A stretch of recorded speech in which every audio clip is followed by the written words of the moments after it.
This is actually a quality that makes the woman very special.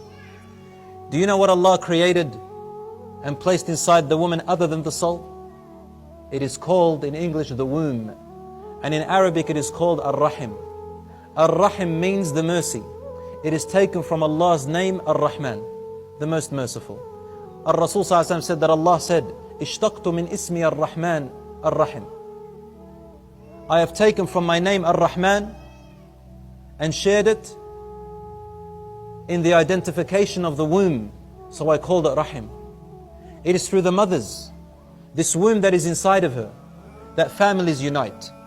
It is through this Rahim which brings a big man, a muscled man, a wrestler, a hero, down to his knees and cries when he sees his mother.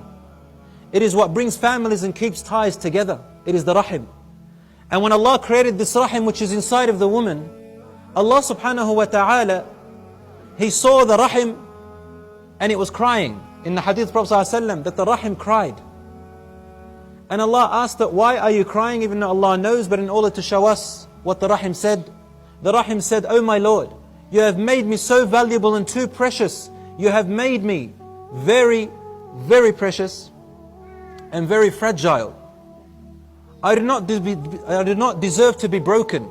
And I fear that because you created desires inside of the human beings, they are going to rip me apart and break me." So Allah said, how about this Rahim?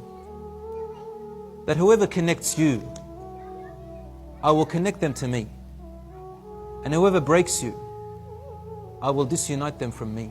If a person thinks about it very deeply, you'd wish you weren't born.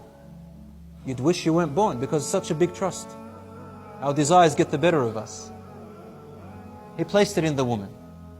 And because Allah subhanahu wa ta'ala created emotional feelings within the woman that are a little bit more heavier than the man, especially at the times of her physiological changes, especially at the time of her pregnancy, especially at the time of her labor or breastfeeding and postnatal situations, if you know what I'm talking about. In all these circumstances, the woman's emotions and hormonal state is confusing. And she cannot be blamed for everything she says or does.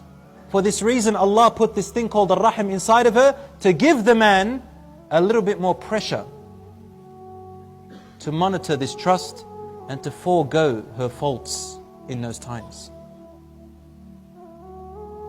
I'm not picking on you, brothers, but you see, Allah gave us qawwama. He gave us this thing called responsibility of guardianship and leadership. It comes as a trust. We must look after our wives, our mothers, our sisters and our daughters.